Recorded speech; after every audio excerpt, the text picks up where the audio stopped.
to bring them with me. Hi everybody, it's Dr. Magnifico from Jarrettsville Vet. This is Jet. He was adopted about a week and a half ago. He was adopted from one of the local animal shelters. He did great for a couple days and then all of a sudden started to have trouble breathing. His trouble breathing very quickly escalated into pneumonia.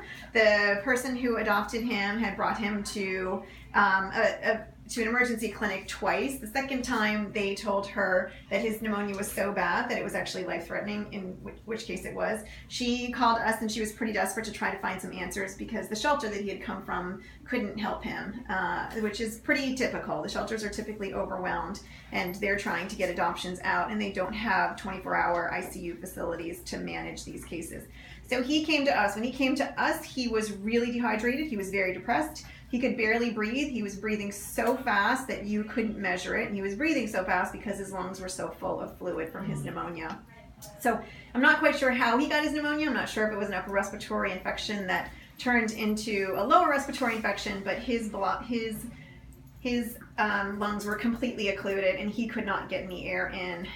Because we are who we are and because there was such a financial strain on this family already, we did something pretty outside of the box and something that we've never done before. We had him signed over to one of the local rescues, so they assumed his care, knowing that it was going to be a couple $100s, if not a couple $1,000 to keep him in an oxygen cage. He went home with one of our technicians and he was kept on oxygen almost 24/7 so that we could get him breathing. We also did nebulizer treatments. We put him on a really aggressive fluid therapy plan. We gave him a couple really strong antibiotics at some pretty ridiculous dosages and some pretty ridiculous rates just to try to get him through.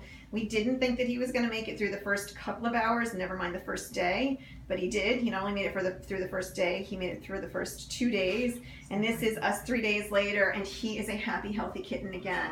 So now we're in the process of having the owner who adopted him pay back the rescue so that we can make this happy ending work for everybody across the board. But this is some of the things that we do here at Jarrettsville Vet. We'll do crazy things like have a kitten signed over and then have the kitten bought back by the owner to the rescue so that, you know, they get their happy, healthy kitten back and they don't incur the $1,000 cost that it would have cost them right out of pocket. So we'll put them on a payment plan and we'll make this a doable thing for them. But that's some of the things that we do because we're creative and because we're determined to get happy endings to these cases.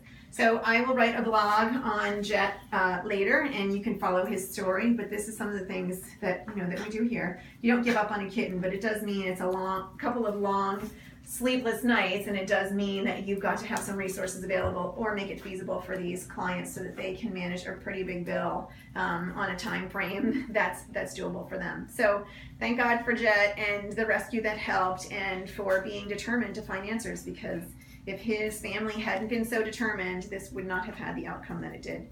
Follow us please on Jarrettsville Vet on our Facebook page, and you can find us at poppy.com, and then talk to your vet about how you can be prepared for disasters should they ever arise.